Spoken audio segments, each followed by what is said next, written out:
আওয়ামী লীগ প্রসঙ্গে সার্জিস আলম তিনি স্ববিরোধী একটা বক্তব্য দিয়েছেন। বক্তব্যটা হয়তো বা আপনারা শুনছেন।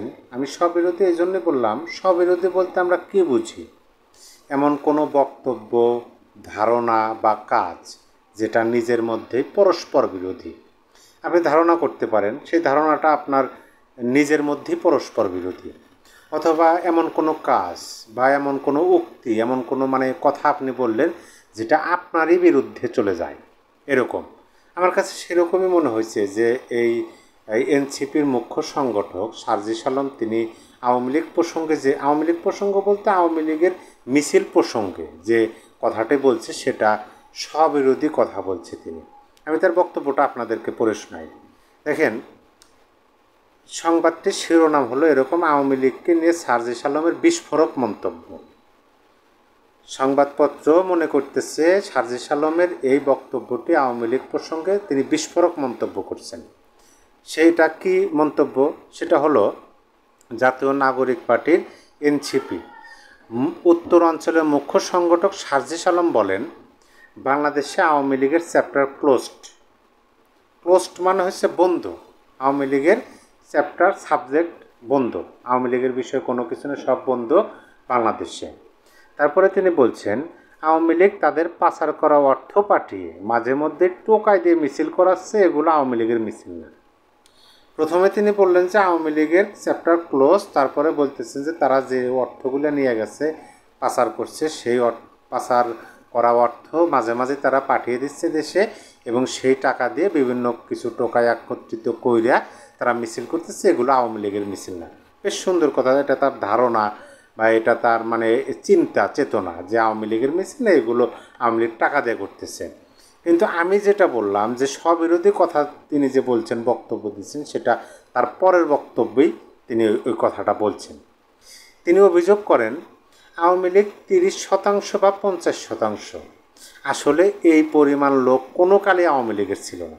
দেখেন প্রথম লাইনটা, যে এই যে কথাগুলো আমরা শুনতেছি সোশ্যাল মিডিয়াতে, টকশোতে, টেলিভিশনে, যে আওয়ামী লীগের 30-50% লোক নেতা কর্মী সমর্থক মিলে এরকম আছে, সেটা সার্জিস আলম বলতেছে যে আসলে এই পরিমাণ লোক আওয়ামী লীগের কোনো কালই ছিল না, এখনও না, অতীতেও ছিল না, কোনো কালই ছিল না, এ কথা বলতেছে। তারপরে তিনি যে কথাটা বলছে, তারা তাদের প্রোগ্রামে যে লোক দেখাইতো সেগুলো ভাড়া করা, তারা প্রোগ্রামে যে লোক দেখাইতো সে লোকগুলো ভাড়া করা। এটা কোন প্রোগ্রামের কথা বলতেছেন? প্রোগ্রাম যেহেতু, আমি যদি 5ই আগস্টের আগে যদি আওয়ামী লীগ সরকার ক্ষমতায় থাকাকালীন যে প্রোগ্রামগুলো করছে সেই প্রোগ্রামের কথা যদি ধরি, যে সার্জিস আলম সেই প্রোগ্রামের কথাই বলতেছেন, তখন 5ই আগস্টের আগে সার্জিস আলমও কিন্তু ছাত্রলীগেরই একজন কর্মী ছিলেন বা নেতা ছিলেন। তার মানে কি, সার্জিস আলমই ভাড়া করছেন, সার্জিস আলম ভাড়া করছেন দলকে লোক দেখানোর জন্য, যে এই যে দেখো আমি সার্জিস আলম, আমার পিছনে কত লোক। এটা কিন্তু হতে পারে, প্রশ্ন কিন্তু আসে। তারপরে তিনি বলছেন, এরা যদি তাদেরই লোক হতো, এরা বলতে ওই যে বলা হয় যে 30%-50% আওয়ামী লীগের লোক আছে, সেটাই সার্জিস আলম বলতেছে যে এরা যদি তাদেরই লোক হতো তাহলে জুলাই অভ্যুত্থানে তারা মাঠে থাকতো। এই লাস্টের লাইনটা আমরা একটু ভালোভাবে বুঝি, যে 30%-50% যে লোক, এই লোকগুলো যদি প্রকৃতপক্ষে তাদেরই অর্থাৎ আওয়ামী লীগেরই লোক হতো তাহলে তারা জুলাই অভ্যুত্থানে মাঠে থাকতো। তার মানে সার্জিস আলম কি বুঝাইতেছে যে জুলাই অভ্যুত্থানে আওয়ামী লীগের লোক মাঠে ছিল না, এটাই তো। আওয়ামী লীগের 50% লোক আছে এই কথা বলা হইতেছে। সার্জিস আলম বলতেছে না, এটা ভুল কথা, আওয়ামী লীগের 50% লোক না, যদি তাদের আওয়ামী লীগের এত লোকই থাকতো তাহলে অভ্যুত্থানে মাঠে থাকতো। তার মানে কি অভ্যুত্থানে মাঠে আওয়ামী লীগের লোক ছিল না? এই জায়গায় আমি বললাম যে তিনি স্ববিরোধী কথা বলছেন, এই কারণে যে 5ই আগস্ট পরবর্তী সময় তিনি হুঙ্কার দিয়ে ছাত্রলীগ, আওয়ামী লীগ, যুবলীগের নামে যে সমস্ত বক্তব্য দিচ্ছেন, যে ছাত্রলীগের হেলমেট বাহিনী, গুন্ডা বাহিনী, যুবলীগের গুন্ডা বাহিনী তারা রাজপথে নেমেছে, তারা কি করছে, নৃশংসতা চালাইছে, বর্বরতা চালাইছে, এই বক্তব্য দিচ্ছে না? তারা দিছে, কিন্তু এখন বলতেছে কি যে আওয়ামী লীগের কোনো লোক মাঠেই ছিল না।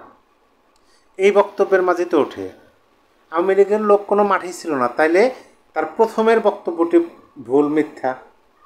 আর যদি প্রথমের বক্তব্যটা সঠিক হয় যে আওয়ামী লীগের লোকজন জুলাই আন্দোলনে সাধারণ শিক্ষার্থী বা সাধারণ মানুষদের উপর টর্চার চালাচ্ছে, ওই প্রথম বক্তব্য যদি সঠিক হয় তাহলে এই বক্তব্য মিথ্যা। এই বক্তব্য মিথ্যা হলে তাহলে 50% তাকে এটা স্বীকার করতে হবে যে আওয়ামী লীগের 50% লোক আছে। আচ্ছা, সে যদি স্বীকার না করে সমস্যা নেই, স্বীকার না করুক, কিন্তু তিনি কিন্তু এই কথাটা বললেন এই বক্তব্যের মাঝে যে আওয়ামী লীগের লোক রাজপথে ছিল না। আমি বক্তব্যটা আবার একটু পরিপূর্ণ একটা না পড়ে শোনাই। তিনি অভিযোগ করেন আওয়ামী লীগ 30% বা 50%, আসলে এই পরিমাণ লোক কোনো কালে আওয়ামী লীগের ছিল না। তারা প্রোগ্রামে যে লোক দেখাইতো সেগুলো ভাড়া করা, এরা যদি তাদেরই লোক হইতো তাহলে জুলাই অভ্যুত্থানে তারা মাঠে থাকতো। আপনি কি বুঝলেন? আমি তো এটাই বুঝলাম যে তার মানে হলো যে জুলাই অভ্যুত্থানে আওয়ামী লীগের এত লোক মাঠে ছিল না। তাইলে এই জুলাই অভ্যুত্থানে যে ধ্বংসযজ্ঞ চালালো, হত্যাকাণ্ড চালালো, কারা চালালো সেটা তো সাজিদ আলমকে বলতে হবে, যদি তারা না থেকে থাকে। কারণ এরা বলে যে পুলিশ বাহিনী এবং আওয়ামী বাহিনী তারা একত্রিত রাজপথে নেমেছে, রাজপথে নেমে তারা এই ধ্বংসযজ্ঞ, এই হত্যাকাণ্ডগুলো চালাচ্ছে। এখন বলতেছে যে না, তাদের মাঠে ছিল না। তাহলে কারা চালাচ্ছে সেগুলো আমরা সবাই কানে কানে সবাই জানি, কিন্তু এই প্রশ্নগুলো আসবে, সামনে আসবে, দেখবেন যে টকশোতে এই কথাগুলো উঠবে, সাজিদ আলমের বক্তব্য। এখন আসেন মূল কথায়, সেটা হলো যে তারা যাই বলল, দেখেন এই সাজিদ আলম যখন 5 আগস্ট পূর্ববর্তী সময় আওয়ামী লীগের নেতা ছিলেন, ছাত্রলীগের নেতা ছিলেন, তিনি বঙ্গবন্ধুর সুনাম গাইতে গাইতে মুখে ফেনা তুলে ফেলাইতেন। আমরা তো এই বিষয়গুলো দেখছি। 5 আগস্ট পরে তিনি যখন ক্ষমতার ভাগিদার হলেন, মানে ওই যে ভুইফোর জমিদার হলেন, ভুইফোর তিনি জমিদার না, জমিদারের নাতি হলেন তিনি, তখন থেকে তিনি আওয়ামী লীগের বিভিন্ন সময় মানে বিভিন্ন কথাবার্তা বলতেছেন আওয়ামী লীগের বিরুদ্ধে। তার আগে তো আওয়ামী লীগে ছিলেন। অবশ্যই টুডে অ্যান্ড টুমোরো কিন্তু এই সাজিদ আলমদেরকে আওয়ামী লীগের নামে তারা যে সমস্ত কথা বলছে সেই বিষয়গুলো তাদের দায় নিতে হবে, কোনোভাবেই তারা দায় এড়াতে পারবে না। এখন তারা সকাল এক কথা বলে, বিকাল এক কথা বলে, দুপুর। সাজিদ আলমের বক্তব্য শুনে তো আমার মাঝে মাঝে মনে হয় যে তিনি কি মেটিকুলাসলি আওয়ামী লীগের পক্ষেই কাজ করতেছেন কিনা। কারণ এই যে বক্তব্য দিতেছেন, যদিও তার বক্তব্য প্রকৃতপক্ষে তারা দেশবিরোধী বক্তব্য দিচ্ছে ইতিমধ্যেই, যেটা আমাদের মাননীয় সেনাপ্রধান বলছে যে তারা ছোট মানুষ, তাদের বয়স নেই, তারা ততটুকু বোঝে না, তাদের যখন বয়স হবে, বুদ্ধি বিবেক হবে, তখন তারা বুঝতে পারবে, লজ্জিত হবে, এই কথাটা কিন্তু বলছে। এখন ধরে নেন যে প্রকৃতপক্ষেই এই ইউনূস সরকারের শাসনামলে তাদের বয়স হয় নাই, তারা অপ্রাপ্তবয়স্ক শিশু রাজনৈতিক নেতা, কিন্তু কথাগুলো তো অনেক বড় বড় বলে, কথাগুলো এমন এমন বলে যে মনে হইতেছে যে বয়স্ক মানুষ যারা আছে তারাও তো তাদের কথার ধারে কাছে যেতে পারবে না। তিনি কি কথাটা বলছেন? তিনি প্রথমে বলছেন যে, আজকের যেটা আলোচনার বিষয় আমার, তিনি প্রথমে বলছেন যে আওয়ামী লীগের চ্যাপ্টার ক্লোজড, বন্ধ হয়ে গেছে। মানে তার এই কথার দ্বারা কিন্তু এটা বোঝা যায় তার দাদা কি মানে শুধু তার অঞ্চলেরই জমিদার ছিলেন নাকি পুরো বাংলাদেশের জমিদার ছিলেন, আর তার দাদার জমিদারিত্ব কি এই সাজিদ আলমকে দিয়ে গেছেন নাকি, যে তিনি বলতেছেন আওয়ামী লীগের চ্যাপ্টার ক্লোজড।